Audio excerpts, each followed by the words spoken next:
I'm Keith McCullough. Welcome back. Now we're going to shift over to the thing that everybody, I guess, on TV is talking about. We've been talking about this for a long time. Chris Whalen's looked at this his entire career. We're going to talk about the Fed and the interest rate cycle. So the Fed, too tight, not tight enough. What do you think here? Well, they don't really know. Judging by what's going on in the credit markets, you guys know I spend a lot of time in the mortgage space. It's only $10 trillion worth of financing. And we have companies failing left and right. I thought it was interesting, the Federal Reserve Bank of New York just posted a blog that said that regulation has not caused any problems in mortgage lending. Well, volumes have been falling for 5 years. We're probably going to lose maybe 20% of Ginnie Mae issuers in the next year. They're just going to disappear and close their doors. We could probably see a couple large servicers that you guys have actually heard of go down as well because people are losing money hand over fist on lending and servicing. The costs have gone up threefold over the last decade. So you put the two together and you have an ugly picture. And yet home prices are at record levels. And that's what all the media focuses on. They never think about the back of the business and what's going on there. Yeah, we'll get into that. I mean, especially one of the most crowded trades last year at the end of the year was getting long EM credit in the hedge fund business. EM, I love EM. Yeah, a place where creditors have no rights. Think about it. In the UK, it's okay. They have very tough commercial rules, very tough courts. You cannot trade insolvent. The paper boy can put you into administration if you don't pay your bill. In Europe, everything is political. So you as a creditor, you as a buyer of distressed assets are in a bad situation in Europe, in my view. Yeah, Europe, and the EM's even worse, like on the particularly timelines are in decades. You'll die before you get a payout. You can leave it to your children, right? But on this Fed, so you have, of course, macro tourists are back. Yes. They're saying, hey, rates are going up. Yes. You know, Chris, they're going up. They've only been going up for 3 years. And now we're at the peak, what we think the peak of an economic cycle, peak of an inflation cycle, which is more important for the long end of the curve. And if we're right on that, we actually think that interest rates may start to go down from this level. You know, we'll see if we're right on that. But I'm more interested in kind of the pace. Like, what did you think of the pace of this? If it is the last part of the move, if I'm right or wrong on that, who knows? But the pace, what did you think? How would you define the pace and why, characteristically, why did that happen on the long end of the curve? Well, the recent move was kind of interesting because the entire curve moved 25 basis points, almost perfectly. Yeah. This is kind of what the Fed has gotten used to. They think they control the world. And so you have this battle between the economists at the Fed and the market and investors who are trying to regain control over indicators like the 10-year Treasury bond. I'm not sure it still reflects what's actually going on in the market because QE2, QE3, and particularly Operation Twist distorted the yield curve so badly. I don't think you can even use it as an indicator of what's happening in the credit markets. So, you know, myself, Kevin Warsh, many others have said, gee, the board should have reduced the balance sheet before we started forcing short-term rates up. Because there's no demand pulling rates up right now. If anything, it wants to go the other way. So to me, the Fed is making a classic mistake in that they don't understand how this is going to impact real borrowers, banks, non-banks, REITs. Everybody out there with leverage is going to get crushed. And in a funny way, I think you could see a liquidity squeeze by the end of this year. I think we could see some large insolvencies coming out of the housing sector, both multifamily and single family. Why? Because people are overextended. Everyone assumes the credit's not a problem for the next few years because valuations have gone up so much. Loss rates for banks are negative. They've been negative for almost a year and a half in both multifamily and resi. What does that tell you? It tells you that the asset values went up a lot. The question is, will they stay up? Well, that's the whole thing. I mean, this isn't your first rodeo. I mean, when you see spreads at record tights, what's the next thing that's going to happen? Well, this is where we were a decade ago in 2007, 2008. You had record prices for homes. You had volumes falling off in the industry because we had run out of borrowers. Literally the asset prices in San Francisco, Denver, New York outran borrowers over a year ago. Probably New York peaked 2 years ago in terms of high end, right? So there's a lot of stuff out there that hasn't been sold. There's a lot of projects in New York City that still haven't been finished. And you have private equity going in there on top of the banks providing construction loans. This is not going to end well. Well, private equity, there's another thing. I mean, we have it in our current macro deck. I don't know if the team can throw it up there, but if you show labor against corporate profit margins in America going all the way back historically, all the way back to at least when you and I were born or pre that. If we're at the relatively low, record low level of labor, total employee compensation in this country relative to profits. That's right. So we've made the case that private equity largely has fed on the host of that low labor and fat margin. And yes, I wonder, that's right. Like if we get rising rates or a tightening credit environment and rising wage inflation, isn't that actually what happens at the end of every cycle too? The wage inflation component starts to eat into the corporate margin, which is then reflexively eats into the corporate credit spread risk. It could, yes, but I think you won't see real credit risk manifesting itself for a couple more years. Okay. Unsecured consumer credit cards, they really haven't shown any inclination to go up. Autos, everybody was so worried about autos exploding. It hasn't happened. Those deals tend to be heavily over collateralized. So for the bond investor perspective, no. But I will tell you, the private equity sector has loaded up on a lot of assets, good and bad. Many cases, they destroy the assets immediately after they buy them, and then they end up selling them to someone else. So to me, they're competing with banks. Banks cannot compete for middle market loans because there's a private equity firm standing there ready to bail them out. Remember in 15, oil patch. Never happened. The banks I was working with when I was at Kroll almost had no defaults because the private equity guys showed up. Same thing with real estate. Private equity has driven multifamily and resi, the rental businesses, all the stuff you've seen since 2012, really. Well, where do we go from here? To me, the big risk out there is the embedded leverage that you have in a lot of these players. And also, remember, a lot of these players in the mortgage space, for example, have participated out large chunks of their mortgage servicing cash flow. What happens when loss rates go up in the future? And you're Wells Fargo and you're Chase, and you're lending me money, and you don't know that I've participated out 2/3 of the cash flow from my servicing portfolio. Oh, it's not there. How does that affect my credit, right? So there's a lot of hidden risk in this sector right now that people don't understand because it's complicated. These markets don't deal with complexity well. They can't even deal with the fact that funding costs for banks are rising 55, 60% year over year. Almost nobody on the sell side has written about that. And yet it's right there in the numbers, but they never get past the press release. So you think, things like the funding costs, liquidity, Yes. The leverage upon leverage, those are much bigger issues than interest rates rising. Interest rates don't really matter in abstraction. What matters is spreads. Good. Credit spreads are still falling. The corporate sector, loans are competing with private equity. Private equity is competing with zero. In other words, the Fed has made money worth nothing, so they're out buying assets as they can. And I think that overall what you're going to see is that the deals that were done 3 and 4 and 5 years ago at investment grade spreads that really should have been junk are going to get repriced. And all of those guys have been dumping money into multifamily, doubling asset values in 6 years. Well, eventually they're going to get to the point where they can't sell those deals. And typically that risk happens slowly, then all at once. Yes. Is there a timeline on that you think that we start to see the all at once point? It really depends on lenders. Lenders control a lot of this. Let me give you an example. 2/3 of the lenders and servicers in the residential mortgage space in the U.S. right now have blown through their covenants.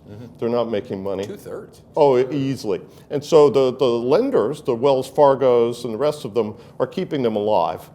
They haven't shut them down yet. Now at year end, when the regulators come to visit and want to review the loan book, this is going to be a very interesting conversation because I don't know when we're going to restore profitability. And profitability, remember, whether it's a bank or a non-bank, that is the key indicia of default. If you don't have profits, you're going to die. And you're already seeing this with the smaller players in the industry. Same thing in autos. People got driven out of autos because the spreads were too tight.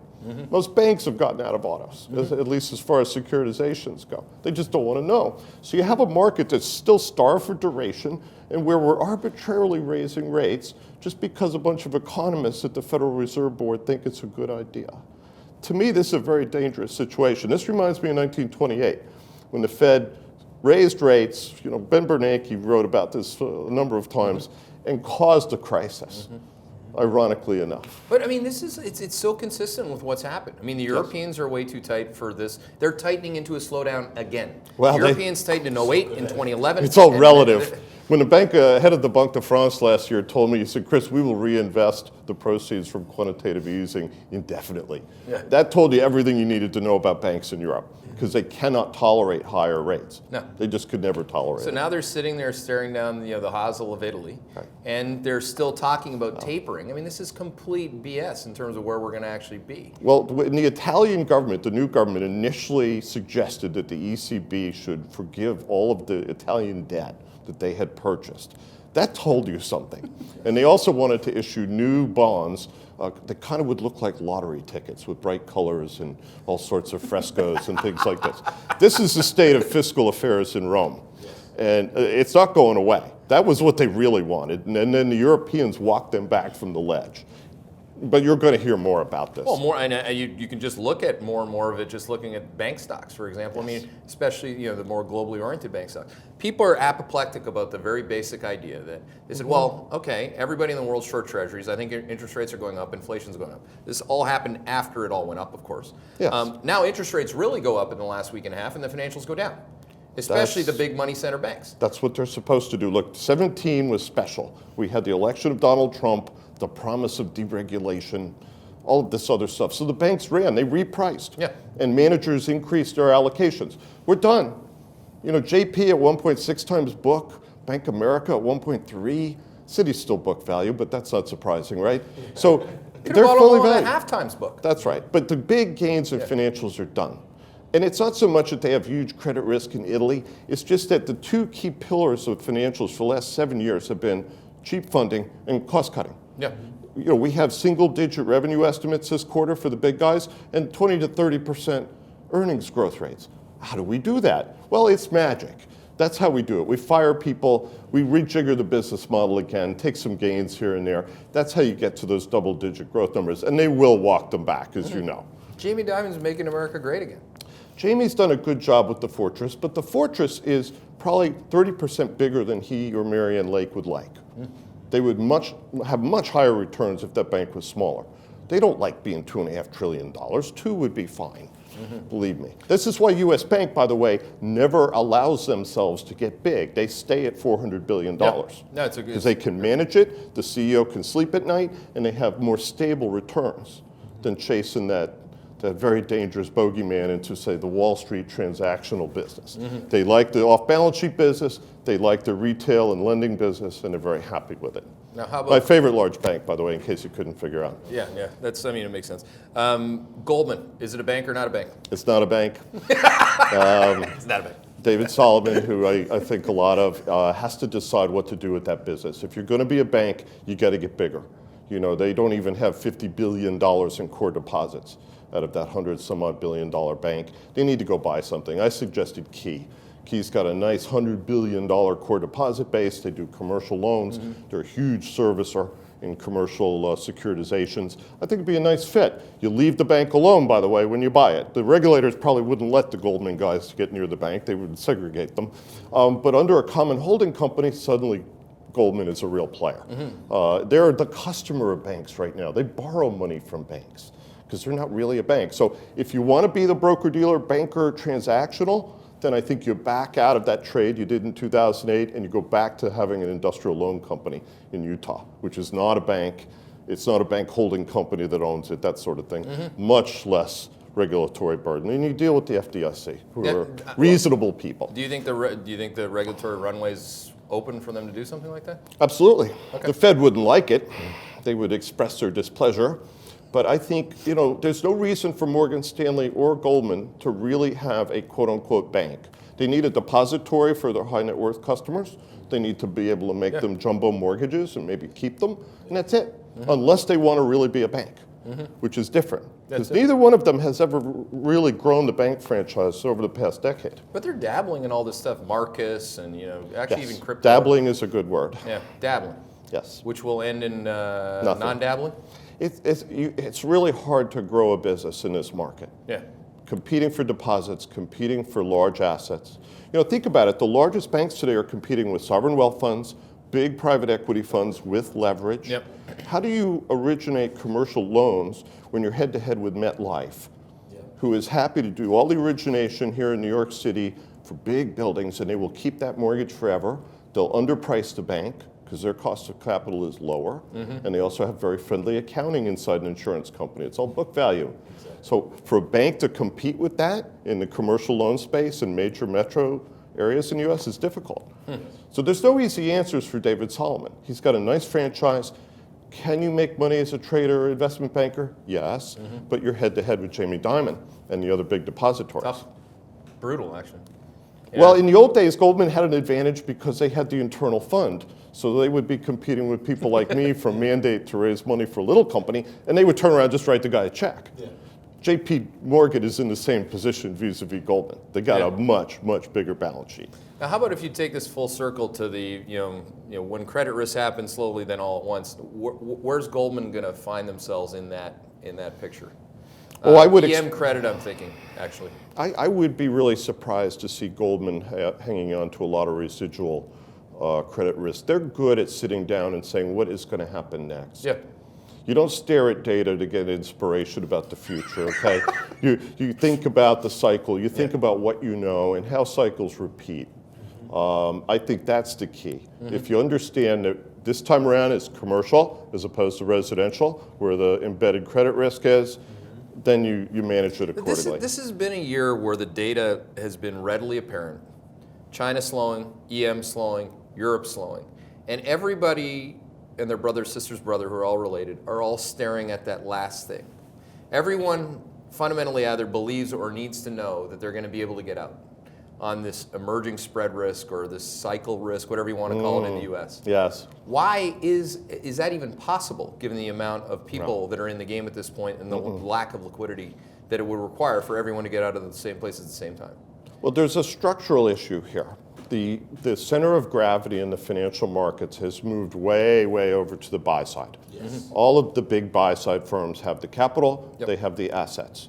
You look at the broker-dealers, they have none of either. No inventory, no capital. Very marginal profitability. The big banks are banks, right? They have the cash, but for them to compete with the buy side is very difficult. The buy side can replicate the businesses they like, and they avoid the businesses they don't like. My old friend and godfather, Alan Schwartz from Bear Stearns, now at Guggenheim, they're not trying to do everything. They just want to do certain things. Well, they're the guys who are at the broker-dealers. They just went to the buy side. Yes, but they learned. They learned an important lesson. So to me, the crisis in the future is going to be buy-side firms can't get out. There's no one to make them a market. They could sell it to somebody else if they're lucky. I was really amused with that announcement by Lennar talking about selling their home lending business at a time when every lender in the country is losing their shirt. That's certainly a sell signal. Today, right? Yeah, that's certainly a sell signal. But there's a lot of businesses out there that depend on borrowed money. And what the Fed doesn't seem to understand is that credit is tight now. Let me give you an example. If you were a big servicer a couple of years ago, you control billions of dollars worth of deposits. The banks wouldn't give you the time of day. Now, Derek, they're calling you and saying, I'm going to pay you LIBOR plus a point and a quarter for your funding. Okay? Really? That's how much things have tightened up. So if I'm at the Fed, if I'm Jay Powell, I hope somebody's going to tell me this so it can better inform my decisions, because my fear is that the economists at the Fed look at their DSG models and they don't think about anything else. I worked at the Fed of New York when Jerry Corrigan shut down the surveillance function there years ago before he scuttled off to Goldman Sachs. And again, the Fed is flying blind. They were flying blind in 2007. Many people came to them, Roger Kubarek, for example, and said, hey, we have a problem. This company called New Century just collapsed, and there's another one called Long Beach, another subprime lender that's going to be gone in a week. They didn't listen. The message never got to Washington. So the biggest risk I think investors face in this cycle is that our policymakers are still fighting the last war. It's like the French with the Maginot Line. They haven't heard of Blitzkrieg yet. And in this market where everything is accelerated and we have more leverage than we did in 2008, it's just different. Remember, it's always different, even though the cycle repeats. No, that's right. And so people don't recognize those precursors. That, but to me, if is you the have issue. your experience and your holistic view of credit, capital markets, fully loaded banking, you can start to look at the narratives that are built within the market. Like Tesla, you have an opinion on Tesla. But Tesla fits within the picture that you paint. Well, Tesla was is it a credit, enabled. or is it a company, or is it an idea? What is it? It's a unicorn. It was enabled by central bankers. When central bankers said capital has zero value, it was easy to go out and raise equity funds for an idea like Tesla. And keep in mind, Elon Musk is a real guy. He has delivered real accomplishments over his career. So, he's going to space, he's doing all these things, and he gets up and says, I'm going to build an electric car. Now, for those of us who are students of the auto industry, and remember the conversation between Henry Ford and Edison, where Edison looked at him and said, no, use gasoline, it's more compact. It's a better energy source for propulsion. Still is today. Sorry, Teslas are toys. But my point is, it got funded, and then he raised debt. Yeah. The bondholders now own the company. So either he's got to come up with a way to restructure this thing, give those bondholders an incentive to take equity, and hire somebody who can really make electric cars, or I think you ought to sell it. Sell it to Daimler. Well, to me, I mean, or Audi. Audi would buy it. It's a great. You're not going to hear the answer that you just gave us anywhere else because people they have their own perspective. It's qualitative. It's enamored with the product. It's quite typical of what we've seen in many bubbles. Bob Lutz is right. I love Bob. Bob is a straight-talking guy. He has operating credentials in the industry. Many other people in the industry would tell you the same thing. Look, I asked Billy Ford years ago. I said, if you could have all the money back, would you still want to invest the families? Nest egg in the auto sector where nobody makes money. They really don't. They don't hit their returns on capital. They kind of sort of make it work. A lot of the smaller automakers are heavily subsidized by their home countries. It's a crazy business. Everybody wants one, right? There's 3 models, small, medium, and large. They don't make any money on small. They kind of break even on medium, and they make a lot of money on large. So what should Tesla have done? Make really high-end luxury cars. Yep. Been a Ferrari. And then when you got everybody hot and bothered about the concept and the brand, which he has done, you sell it to a mass manufacturer. That's what he should have done. You get the guys at Honda. Instead of... Or, some people who know how to replicate products efficiently so that you have an 80 or 90% first pass ratio instead of a 20%. If only 20% of your products are coming out the door finished, you have a problem.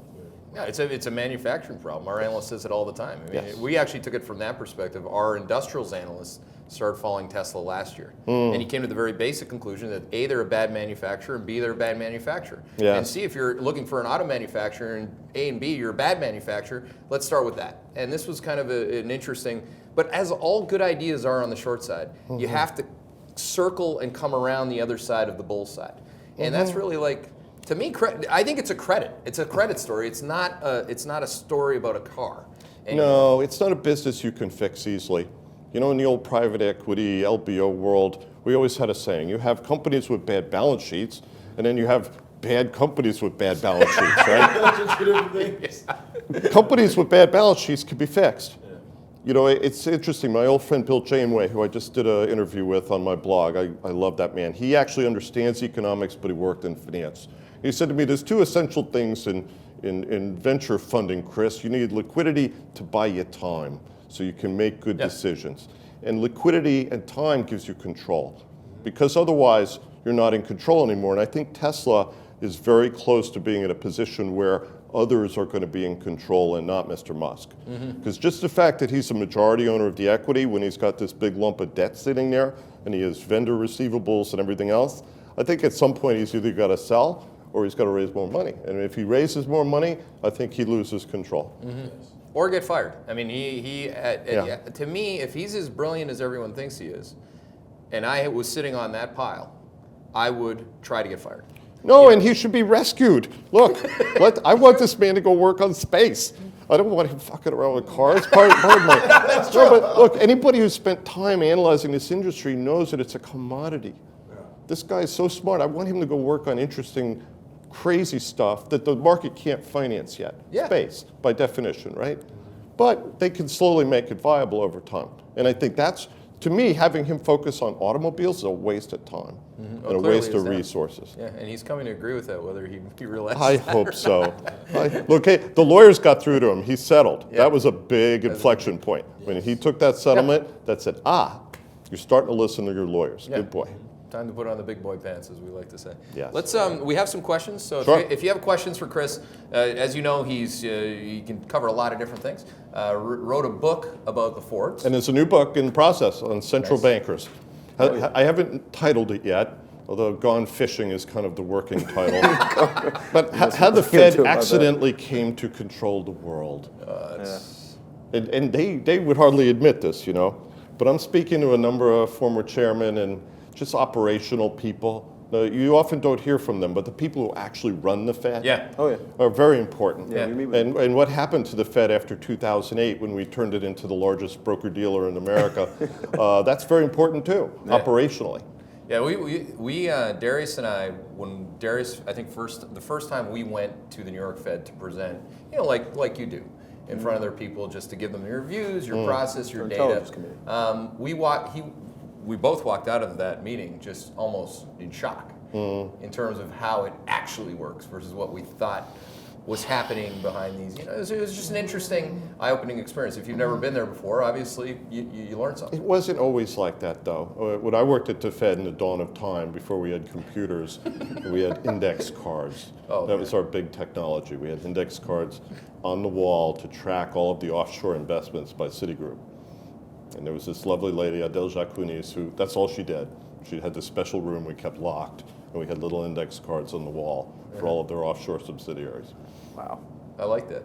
That was the Fed. That's what Fed was a research organization in those days and bank supervision.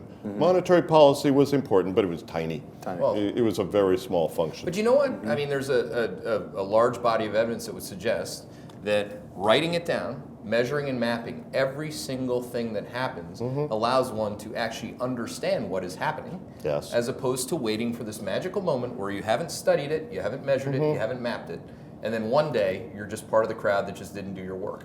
I mean, that was just a deliberate study of a good researcher. But it depends what work you're doing. The great hope I have for Jay Powell is that he's been asking people at the Fed, why are we using this concept as a basis for policy, like neutral interest rates? Yes. There is no such thing. It is a whimsical concept created by some economist who wanted to impress his colleagues with his paper with lots of math in the back. The math is meaningless. Yes. It violates all the rules of mathematics and science, but it doesn't matter. Because this is economics, right? Yeah, of course. But when you use this for policy and you ignore real market signs, when you ignore real data, and then you go out and manipulate the market, so you don't even know. We don't have a market today. I would argue that the bond market is still mostly controlled, at least loosely, by the Fed. And the investors are trying to regain control, but until we run off a couple more $1 trillion and have debt in private hands instead of sitting on the books of the Fed, you're not going to see that kind of volatility. There's nobody hedging those positions. There's nobody hedging the Bank of Japan or the ECB. Those are just dead portfolios that sit there. This is why the street's not making any money on trading, by the way. Nobody's hedging. Bingo. Volumes are falling in mortgages. There's nobody hedging forward interest rate risk for your mortgage. So that you've seen this slow dwindling of the private market, and the Fed has done nothing to fix this. In fact, you could argue that forcing up rates without pushing the portfolio down first is a deliberate way to keep the private market on ice. Definitely. Totally. Yeah, well, JB's asking first question here. Do you see quantitative tightening as a big risk to financial markets? Well, yes, because every time a bond owned by the Fed is redeemed, what happens? Cash goes back. Your customer now is going to go out and buy another security. So a private investor is going to go out and buy another treasury bond. The Fed's not going to buy it. What happens? A deposit disappears. So all of the deposit growth you saw in the banking system as a result of creating excess reserves is now being unwound. Now, a lot of economists would say, whoa, wait, we shouldn't do this. They're right, in a way, but I think politically and for a lot of other reasons, we want to see the Fed unwind a good bit of this position. Do they end at $2 trillion or whatever the number is? I don't know. But I think it would have been better for them to accelerate sales, take the loss, which would cause political problems for the Fed in Washington. They would no longer be remitting money to the Treasury. Members of Congress would bitch and moan. But that would have been the right thing to do, get us back to quote unquote normal $2.5 trillion in balance sheet, get rid of the mortgage paper, which is never going to prepay. We're going to see something coming back very soon, the assumption of FHA mortgages. All those Ginnie 3s and 2.5s out there, they will never prepay. Why should they? If you own the house, that's a tool for you to help sell the house. I have an assumable mortgage. Come and get it. So effectively, you could have quantitative tightening on the backside of the economic cycle. It's tightening now. Yeah. If the economy peaked at 4.2% headline GDP, which we think it did, headline, oh boy, in the really? middle of this year. See, but this is the mixed signals. Powell, the rest of the FOMC members keep talking about how accommodative policy is. I don't think policy is accommodative anymore. It's tight. It's getting tighter. Yeah. No, but he has said this recently. Yeah. And you wonder, is he trying to placate the economist Sanhedrin inside the Board of Governors? I don't know. But there's this tendency in the Fed to look inward, to follow the economic modeling and not pay attention to the finance. That's not the way the Fed was 100 years ago. 100 years ago, the Fed was discounting commercial paper. They weren't even buying government bonds, okay? Yeah. So that's how much this organization has changed. And today they cater to the Treasury. Everything is about maintaining the Treasury's access to the debt markets. Everything else is secondary.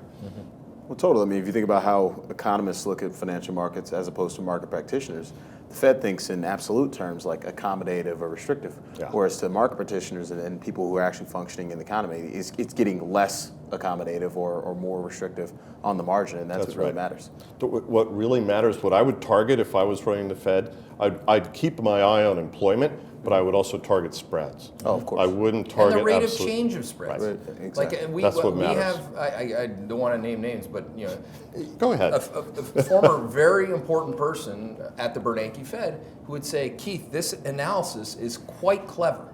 Rate of change analysis. Clever was the word. I know when I'm told I'm being clever, that there's a whole host of words that I could be called that they wouldn't say to my face. But it's clever. What we focus on is the level. Right. We focus on the level. No, So to be you're fair, they focus on the term structure of Treasury yields, and they look at the change between 2s and 10s and the other issuance, right? They occasionally look at agency securities. But what they don't look at the whole corporate bond complex, look at lending spreads, which are available. FDIC has gross spreads for every category in a bank in their data. Do they ever look at it? No. In fact, most analysts never look at it. So when you look at JP Morgan, it's true. gross spreads 5% on the whole book. Okay, the book's only about 45% of the total balance sheet. Yes. Cost of funds is 1.5. You take another point out for SG&A. What do you have left? Are we really working for 2%? Yeah. The average for the peer group for all large banks in the U.S. is closer to 3 net, but that's not a lot given the risk. But that's the imbalance today. Risk is underpriced. And it's mismeasured. Yes. It's absolutely mismeasured. When we met with the ex-Fed, we showed them an overlay of consumption spending data against demographic curves in rate of change space. And they said, where did you get this data? And we said, well, it's your data. And we're just showing Why doesn't it surprise me? But it's like anything in life. It's not what you're looking at, it's what you see. And I think that's a real important. It'll be interesting to see if Powell has Well, it's like my friend Barry Ritholtz always says, it is the cognitive illusion that we know what's happening. It's just like in the public. Why do we have the Fed? We want the illusion that someone is in charge. Totally. That someone is guiding us and shepherding us, right? Yeah, are they? No. They're kind of trying, but the room is dark and they're feeling their way along. Yeah. That's really how central bankers operate. They're always behind. Yeah, that's great. The IMF today cuts their growth forecast for the second time, as the market's been cutting its global growth forecast for about 9 months. Thanks for coming. Well, a lot of analysts are predicting, going back to your question, Derek, is will you see, quantitative tightening reversed and see them lowering rates? You could, if you have a big hiccup at the end of this year, early next year. I can envision 2 or 3 large publicly traded companies in the mortgage space going down because they're just not making any money, and nobody wants them. Ditech just went through bankruptcy, has a large reverse book that's unprofitable. Nobody wants it. It needs to get bought. No one is going to buy it, in my view. So eventually the FHA may have to go to the Treasury and get a credit line to support this thing and then indemnify somebody to take it over. Wow. There are a number of other private companies in the industry right now that are in that same position. This is why I said they've all blown through their covenants. This is a bad situation. Look at all the fuss we hear from academics about the risk of non-banks. You think anybody in the Federal Reserve System is up to speed on this today? No. And these are the customers of banks. When they fail, the banks will take the collateral and walk away. Yes. We have never seen that, not since the 1930s. Totally. Just walking away. Because in the old days, in the 70s, the 80s, the 90s, if a non-bank failed like this, the bank would usually buy them. Totally. The bank's got the collateral anyway, right? They don't want it. They don't want the reputational risk of buying it. They don't want to have to indemnify all the regulators out there who require gratification. So we've made these assets almost untouchable. Nobody wants to face the consumer in the residential mortgage market right now if you have a half of a brain. Yes. The guys at Quicken have figured out how to do this, God bless them, but Yeah. the rest of the industry is still way, way behind.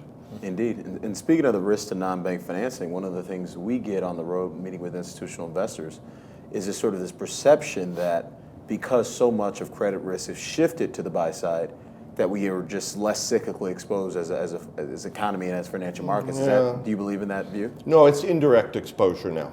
So look at how many private equity funds are behind the mortgage players. Great. Yeah. Okay? That makes them more viable. Are they really going to put more money into it if it gets in trouble? I'm not so sure, because they represent clients. They're fund managers. Yes. So that's the difference. Banks can't put liquidity to work in the market today. If you have bad days, they can't, the Volcker rule.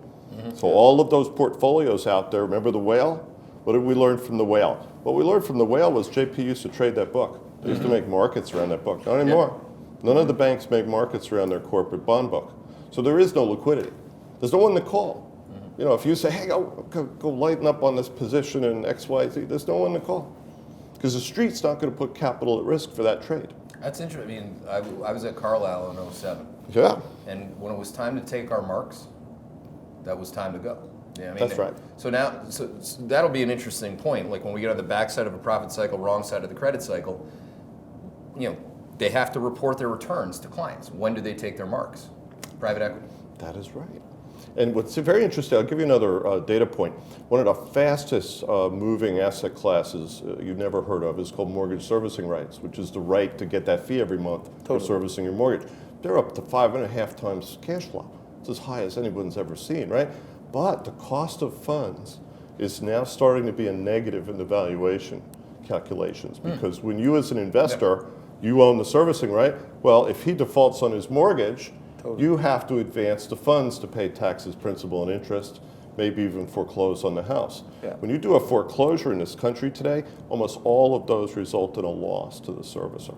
This is what people don't understand, especially in the FHA market. Well, guess what? You have a servicer lose enough money on bad debts or have to pull capital away from lending to take care of loss mitigation, they're done. Yeah. Because this is a big continuous motion machine. If they can't keep lending, then they can't fund the back of the business. Bingo. And it just dies. This is what I don't think the regulators fully understand. And the banks have that risk. There is risk there for the banks. And so does private equity. Funding losses is not a good situation. No. And well, they can't. They represent clients. But the point is, in many cases, they bought or established these businesses. And if they do get into trouble, are they going to double down and put more money in? No. See, with the oil patch, it was different. That was kind of, they thought, oh my God, we're going to make a lot of money on this, therefore we're going to come in as senior, mezz financing to true the thing up. I don't think you'll see that in anything consumer facing. Consumer facing businesses are just too risky. Gotcha. And then who are some of these players on the bank side and also on the loan origination side as well? Well, I'm not gonna rain on anybody's parade this afternoon. The one example, Ditech, had already been through a bankruptcy, and the numbers that they've published are not encouraging. But the whole industry looks like that. If you go look at the MBA data on profitability for lenders, the cost of servicing, it's horrific. It's just mind-boggling. And then you have these regulators show up and tell you that there's no cost to additional regulation. Maybe a couple more questions? Yeah, of course. Shifting gears a bit. It's investment grade corporate debt is up huge in this cycle. Quality is down huge as well, as measured as a percentage of triple B paper greater than 40%. Everyone is triple B. Everyone's triple B now, exactly. So how do you think this is ultimately going to play out? Well, those triple B credits will slide below investment grade eventually. Yep. That's the whole point. Everybody figured out that if I just stay triple B, I have higher equity returns. I add leverage and I get higher returns. Wonderful. It's great, but it doesn't work through the cycle. And the damn cycle gets you. The Fed extended and made artificial this cycle, which is why we're having such a great time now, and unemployment is low and the economy is booming. Well, of course, you pump enough joy juice into the patient's going to get up off the table and roam around the room, right? That's what happened. I also think the economy... $2 trillion in triple B paper. Well, again, why would you want an A- if you're going to have lower equity return? That's the way Wall Street thinks. No, makes a ton of sense. Awesome. Ed Altman has done a funny riff on this. I wrote up his comments a few months ago. It's on my blog. It was just so funny. It's like, they're all triple B. And as a ratings professional, I worked at Kroll. I just love that because he's dead right. Yeah. And it illustrates the mispricing. Many of those triple B credits should be double Bs. So there's a full rating category of distortion caused by the Fed. The Fed gave everybody a little free pass. Said, go out and raise money. Go out and take risk. We're going to buy all the treasury paper. We're going to buy all the mortgage paper, so you can buy something else. And they did. Yeah. Totally did. So that's really like that. When people, like a lot of our clients will say, what are the imbalances? Because they always, and it's not to be critical, obviously not of clients who never do that, but I mean, people are always looking for your former crisis. Yep. Yes. And they want that imbalance. So what is that imbalance? What is the last one that I missed and why I don't see it today? I mean, this triple B bubble is plenty in imbalance. That's got to be the highest level of triple B paper in the history of America. It is, and it reflects a lot of things. A lot of it was for share repurchases. You had a whole raft of financing that occurred over the past 5 years simply for that. Yeah. Not a lot of it was put into productive use, but some, obviously. And then the stock market has just been ripping along. So if you could issue equity, that's where you should go. Yeah. Remember, most of the leveraged players, like the big agency REITs, like Anley, the rest of them, they're all equity funded. Yeah. They don't have debt ratings. They would never issue debt. It's too expensive, even during this period. Yeah. Imagine how they're going to feel in 3 years. Yeah, exactly. Good point. Cool. Wrap it up. Shift gears a little bit outside of the U.S. I don't know if you wanted to discuss this, but obviously newsy catalyst yesterday with China decreasing its RRR and selling U.S. Treasuries to maintain the Chinese yuan. Do you think this will be a catalyst for anything in the U.S. equity market, the U.S. economic cycle, et cetera? China is a lot weaker than everyone supposes. The ridiculous papers I've seen of people predicting how China was going to win the trade war. No, China's a ancient mercantilist society that was essentially, benefiting at our cost and the cost of many other wealthier societies. They were trying to accumulate wealth very quickly and also raise the standard of living of their people. But when you cut them off from that, they don't have alternatives. The Chinese have been trying to fashion an internal demand model for years, and it hasn't really worked. And then the Belt and Road, all of this development around the world and the attached debt, I think is going to end very badly for them. So to me, the yuan could probably weaken further, is my sense. I don't get really lathered up about the Chinese either selling or not buying U.S. Treasury bonds because someone is going to buy them. Yes. If you're the Bank of China and you say, well, I'm not going to be in the Treasury auction this week, I'll keep the cash. Well, where are you going to put the cash? Totally. You're going to keep it at zero interest rate? You could. I don't think they'll do that, though. So that cash will go somewhere, and that someone will buy Treasury bonds. Totally. That's just the way it works. So for now, the dollar is the great global hegemon. Maybe that should be the title of my book. The hegemon. Well, people The underestimated accidental hegemon. People underestimated that. I mean, We need a guy with a sword and like Japanese armor. you'd think Trump would figure that out. He could literally decimate the Chinese, all of Latin America. He could decimate the Turks. Knows. I think he With a strong dollar. instinctively knows what he wants to do. It's like Reagan going after the Soviet Union, right? He knows that we have a much superior position economically, financially. You can force them to capitulate, but you have to have the intention to do it. It's a strategic and a geopolitical thing more than an economic thing. And I think that, with all of his faults, our president does understand that. My dad wrote a funny book many years ago, God, must be 25 years ago, called The Wealth Weapon, when we used to actually talk about trade. And this was vis-a-vis Japan. Everybody was terrified of Japan. Well, now Japan is gone. And I think that, the Chinese the same way. They're a very large, significant society. But imagine where they would be if they were free. As long as the Communist Party is in control of China, they will never be truly successful. I'm militant on this, as you can probably tell. No, that's a good. I think that's a good one to end on too, by the way, because a lot of people forget. They don't contextualize it. Chinese people want to be free just like everyone else. They want to be prosperous. They want to take care of their families. That's all that matters. And that's how the U.S. should deal with them. Indeed. Well, thanks for your thoughts. We appreciate it. My Thanks pleasure. for taking all the time. Thank you.